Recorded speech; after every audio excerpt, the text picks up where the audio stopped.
Good evening, Rian Kutsia from Fortis, Proactive Defense Solutions up here in Pretoria. Tonight, we are speaking about cybercrime, and I am talking to Craig Pedersen, owner of TCG Forensics down in Cape Town. And I'm going to read you a little bit about Craig, just so you understand the knowledge that this guy has. He's a leading expert in digital forensics, cybercrime, and fraud investigation. He's a forensic practitioner and cybercrime investigator with extensive experience in investigating Ponzi schemes and commercial crime. He's a registered fraud examiner, forensic practitioner, a member of AIFCI, South African Academy of Forensic Sciences, and a fellow of the Internet Services Provider Association for South Africa. He's also an author of a book called Investigator's Guide to Open Source Intelligence, and as such, a very highly sought after international speaker. Craig, welcome and thank you so much for making time for me. Rian, it's a pleasure, but it's so good to be here. Hoping we can tackle some really interesting stuff today and kind of help people get a little bit of education going around cybercrime and general online awareness. So I'll leave it to you. Yes. Ask away. Let's jump straight into it. I want to start off with, how would you define cybersecurity in everyday terms, and why is it so critical in the world we live in today? Very Rian, a good question, because it's a really broad term. Cybersecurity to the man in the street means the digital privacy of his network, antivirus, anti-malware. To a small and medium enterprise or a corporate, it's a lot more encompassing than that. It's penetration testing, network security, policies, procedures, ISO compliance, different standards that are built into it. Within the industry, it's broken into different elements.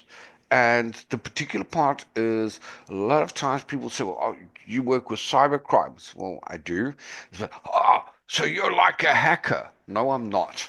No, I'm not. I'm a forensic scientist, but I specialize in the investigation of crimes that happen in the cyberspace, digital crimes. And right now, there's so much out there. It's pretty hard not to be busy. It's pretty hard not to be staying on top of that stuff as it happens. Okay, so how big of a threat is cybercrime, to use the general term, both locally and internationally? And maybe could you give us a sense of the scale, the frequency, and the financial impact it has on individuals, businesses, governments, I suppose? It's a really broad problem in South Africa specifically, and I'm going to tackle two or three really key elements of that so we can pick to the heart of the problem. The first one is a Mm-hmm. simple reality check. South Africa is in the top 5 countries hosting and being responsible for cybercrimes in the world. We are on the precipice of becoming the cybercrime capital. We are. Oh, that's And not good. no, you can imagine the reputational damage that this is Yeah. potentially going to cause to South Africa, and investor confidence in South Africa, and just random Mm. businesses wanting to deal with each other.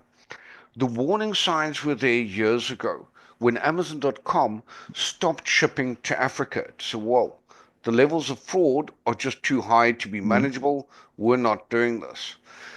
When the what's commonly known as the 419 scams, the Nigerian Yes. princes, etc., we talk about 419s and we lock straight into Nigeria, who have Mm. come a tremendously long way in their legislation and the means that they use to reduce cybercrime.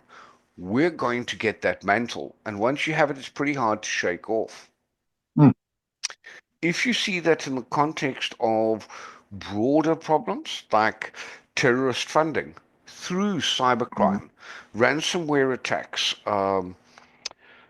corporate espionage, uh, there's such a wide variety of it. Business email compromise, where the invoice details are swapped around, and a portion of that money is trickling back to terrorist funding. And you consider South Africa is grey listed, it's a really big problem. When we have the minister Yeah. declaring that there were 2,936 cybercrimes reported in a 2-year period, we have an issue. Either he's being fed the wrong information, which I think is the case, or it's not being properly categorized. And Mm. underreporting of cybercrime in South Africa is enormous. What are they going to do? The police don't understand, they can't investigate. What am I Okay. supposed to do about school fees? Write it off, move on. So the problem exasperates. When we speak about the cost of cybercrime, I can give you some random numbers. 23, or I think it was 53 billion was the last estimate by SABIC, South African Banking Mm. Industries Council. Um, Forget that figure. It's irrelevant, actually. Let's talk Okay. about the real cost of cybercrime. Pensioners sitting at home, mid 60s, they're worried. The million rand they have in the bank is not going to last them the duration of their retirement. An opportunity Mm-hmm. pops online on a channel that they trust, and they think, well, gosh, they wouldn't allow a scam on Facebook. Facebook's pretty big. It must be reputable. Before you know Yep. it, that million rand is gone. Forget the million rand. That's not the problem. Mm. That million rand's gone to the criminal economy. The problem is who replaces it. The children have to step up to look after their parents in their older years because the money that they'd saved is gone. The family home Yes. has now been bonded to try and replace some of that money. They can't afford medical care. Mm. Husbands take the kids and wives take the kids' education savings Mm. and invest it in these nonsense schemes online. They lose it. Now you've got a divorce. Yeah. Yes. A small businessman just getting by, man, getting on his feet, not trying to be Bill Gates or Elon Musk, just trying to feed his family. Honest oak. Logs into his mail, gets an invoice, pays that invoice, and the money is Mm. intercepted. And like that, 100,000 Rand is gone. That's his cash flow. He can't replace Yeah. it. And the 2 or 3 people he employs are now Mm. unemployed. How do you calculate that cost? So I always refer to it as the inferred cost of cybercrime. There's an emotional cost, a Mm. inferred cost. A youngster, 16 years old, goes online, puts his PlayStation up for sale. Some clown buys it from him, sends an Uber driver to fetch it, and a fake proof of payment. To you and me, it's a PlayStation. To that Mm. kid, it represents a birthday, Christmas rolled into an upgrade, rolled. And at 16 years old, that's his worldly Yeah. goods. Yes. Got. You've just lost a consumer in the online economy because he's not coming back to shop online, to sell online. Yes. The trust is broken and it's not coming back. And you can damage the online economy by not paying attention to that. So these are just broader issues than the actual rands and cents. We drill into the rands and cents. You shouldn't get me going on this topic. You drill into the rands and cents, and let's say that the cumulative loss is 50 billion a year. Do you think the guy that scammed that little old pensioner of R1 million has suddenly woken up and said, gosh, I got $1 million. I'm headed to university and I'm going to get a job and a car and a Mm. salary?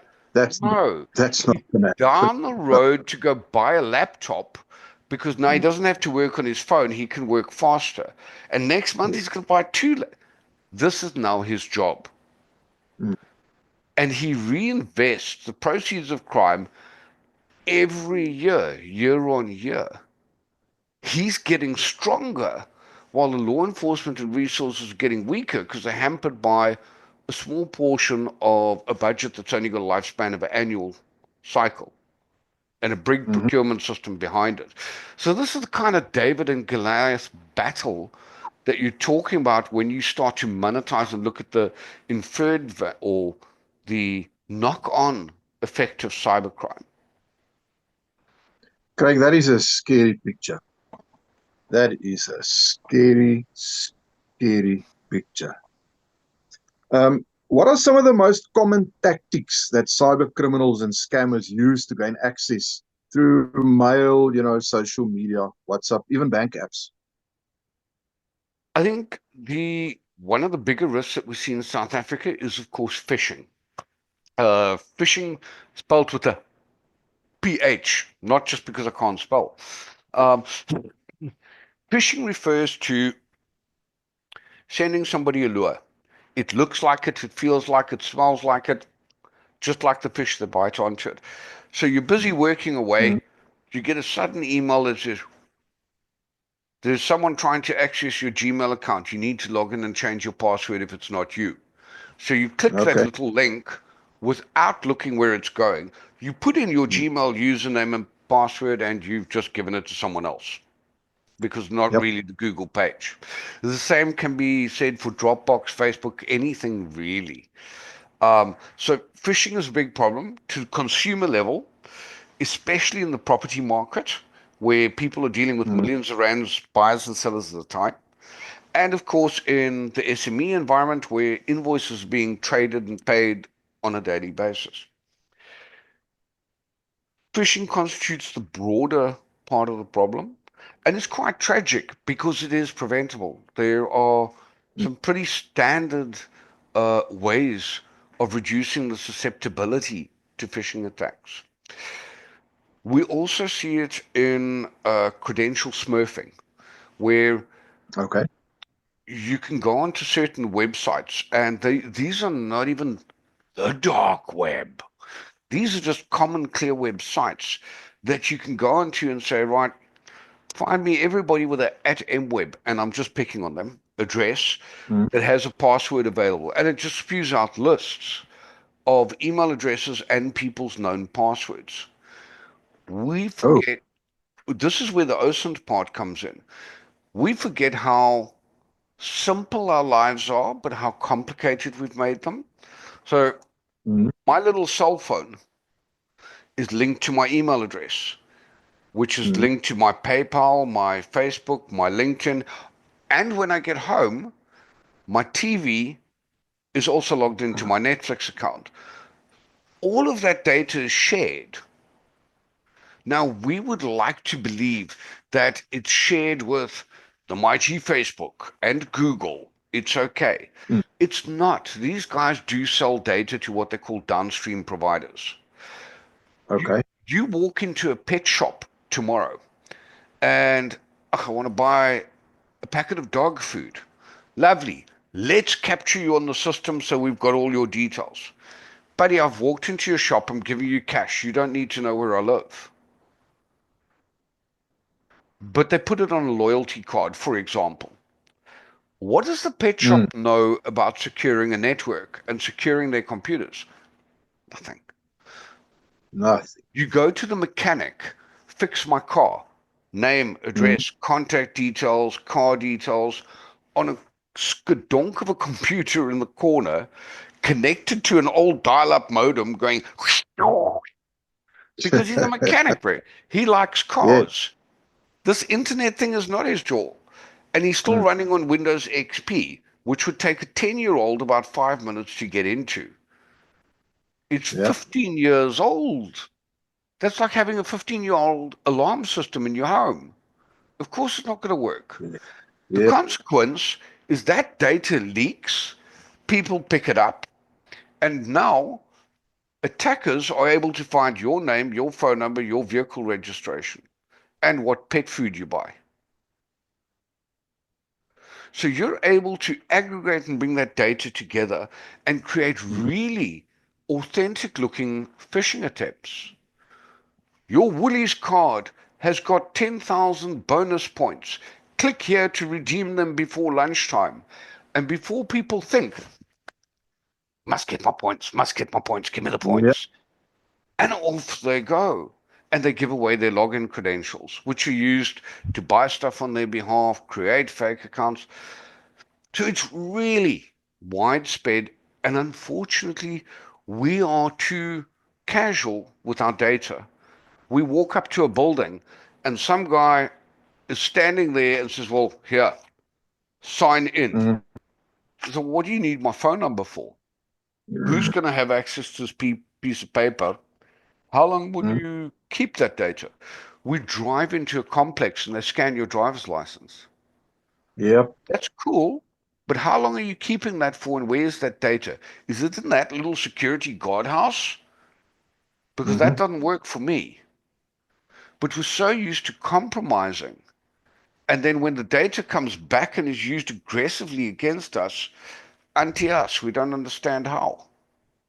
Yes. That's part of the problem and the culture of awareness in South Africa that attackers are using to phish details, to get into people's accounts, to find breached credentials, because people still use terrible passwords and they don't use two-factor authentication on their accounts.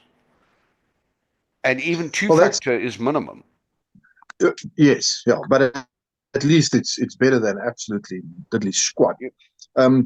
The next question I wanted to ask is about once they've obtained all this data, how do they go about using it, you know, for fraud and theft?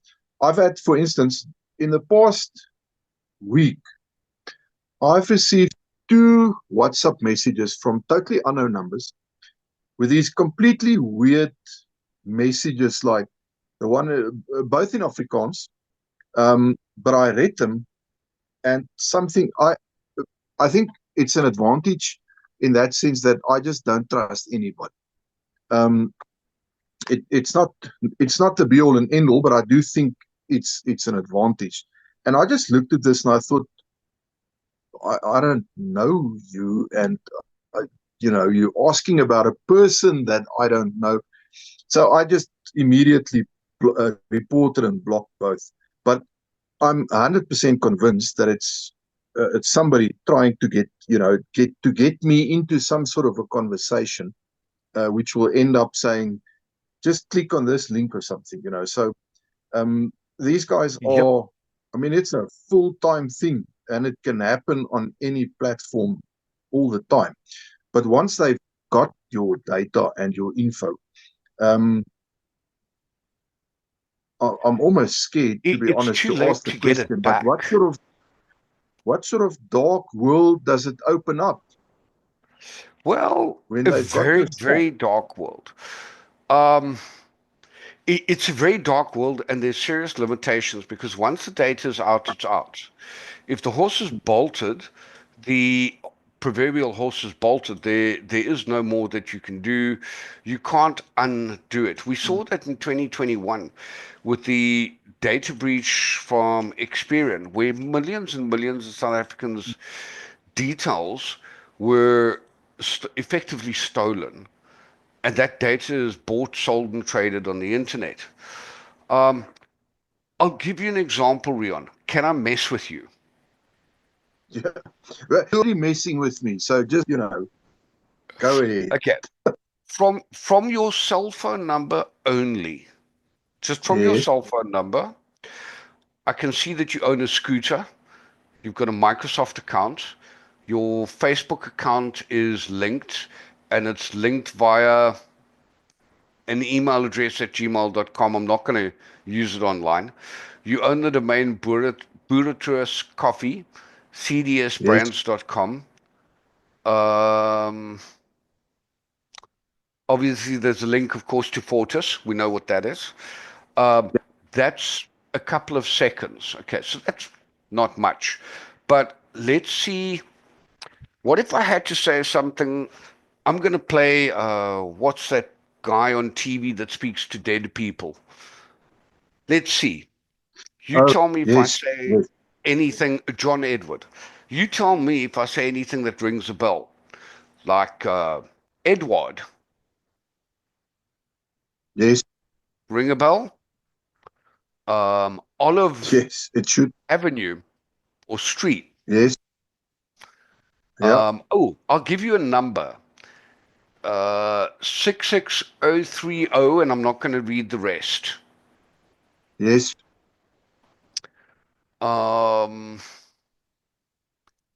Pirniev means something to you. Yep. It does. Good heavens. And I can That quickly. I can carry on, and all of that data is publicly available. It, you've got to know where to look and how, but it's there. So that's what these guys do: is they sit with this data and they pick up the phone, and they have this very familiar pitter patter. Good afternoon, is that Mr. Kutsia? Mr. Kutsia, this is Quirst from whichever bank you please. Mr. Kutsia, this call is recorded for your safety, security, and for quality control. I'm from the Standard Bank Fraud Department.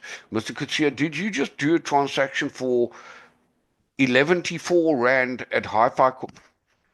A what? Is that no? I'm from the fraud department. I'm going to assist you. We think this might be a fraudulent card transaction. Yes, yes, what Yeah. do I do? Well, I'm Oh, going to send you a number to confirm our conversation, and you're giving me back a PIN code. So I'm uh, using it to log on online. I'm sending an OTP, and you're reading the OTP back to me. So it's a they, form of social they, engineering, but also phishing. yeah, they practice this stuff big time. Yes, they are incredibly convincing with the scripts that they use. They're Mm. pitter patter perfect, really, and it's so easy for people to be drawn into these things because it's convincing, because you're worried that somebody's got access to your accounts. And I mean, just this morning, you got a Mm. notification from Gmail, so someone was trying, but you haven't had a Mm. chance to look at it yet. Now the bank's on the phone. Yes. And these guys come up with so many different variations and elaborate Mm. schemes to add to the layer of convincingness because it's what they do for a living. And we don't.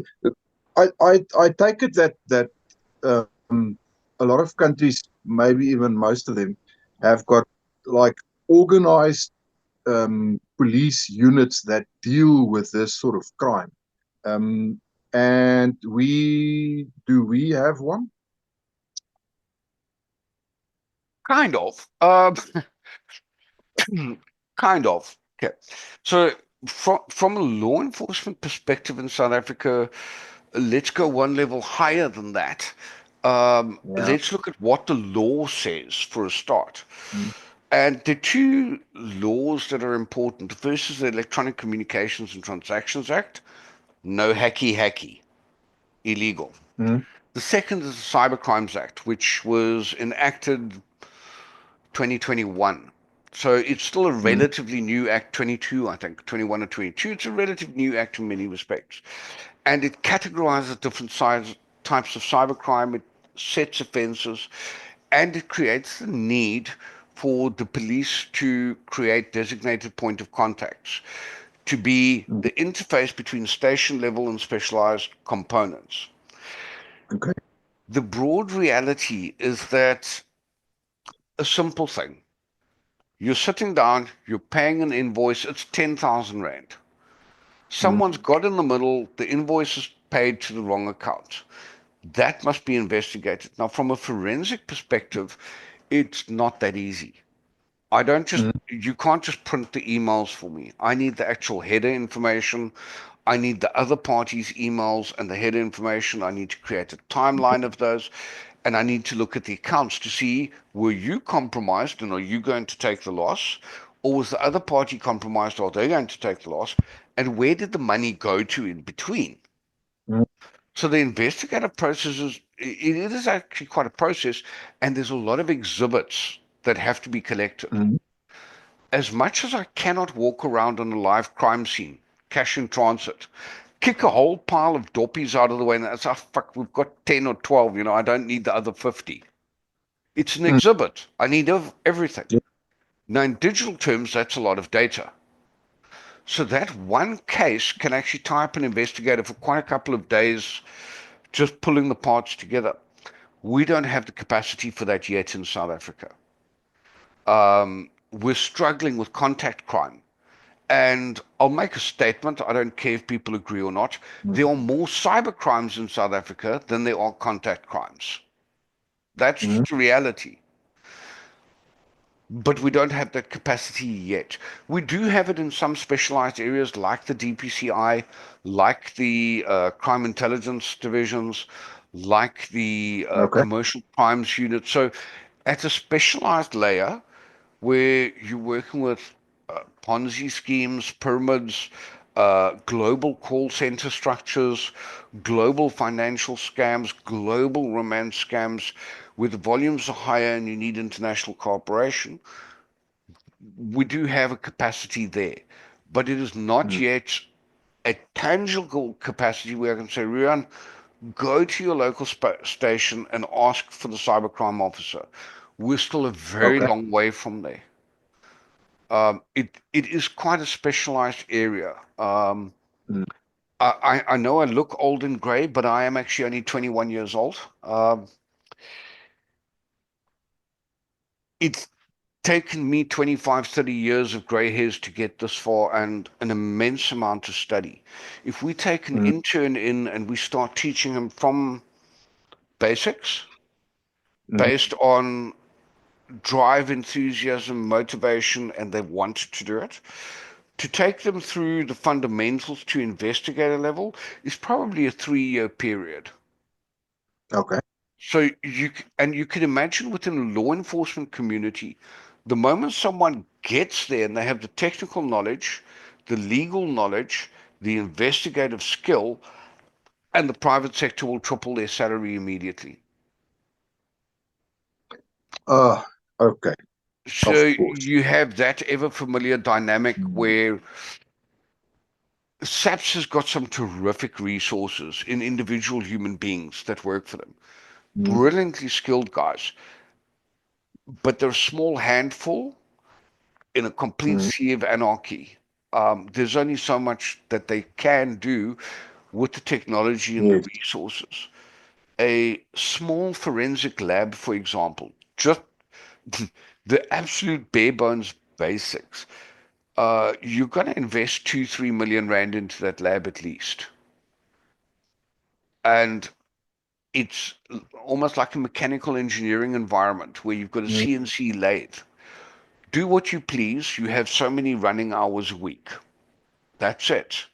Put on a night shift, but you still don't have more than 24 hours a day, and you can only run the machines for so long. In a forensic Yes. lab, it's the same thing.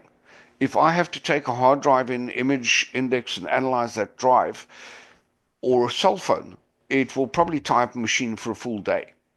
Uh, when you consider the scale that law enforcement is dealing with, how Mm. big do those labs have to be? And can you ever have enough? It's not just geography. It's not just South Africa. I spent some time in Europe working with colleagues there last year, and they actually Mm. have the same backlogs and the same problems that we do, just Oh, on a smaller okay. scale, really. But they have the same frustrations and dynamics that we do here. This is. I'm gonna end by just saying that this is. It's much more sophisticated than honestly I ever thought possible. It's a. It's a. It's a real eye opener. Craig, I'm gonna end this and we will carry on talking shortly in part two for the rest of the conversation. Um, Perfect. It gives me thank time you for a so smoke much. break. Thank you so much for sharing all of this very almost nightmarish stuff with us. I hope our viewers have been able to learn something from this and understand that you really need to be on your toes because there's a reason why these guys keep on doing it because they get away with it so much. Um, Craig, thank you, and then we will chat again. We will chat again very soon. Rian, thank you very much. I know, please, it's not all doom and gloom, but again, it's also in line with the Fortis way. I'm not going to pretty it up. Yes. I'm not going to blow No. smoke somewhere and tell you how nice and safe it is, because it's not. It's a Yes. disaster zone. It's That's the it's reality. absolutely. Eyes open. Thank you so much for having me and for letting me join in today's session. Cheers.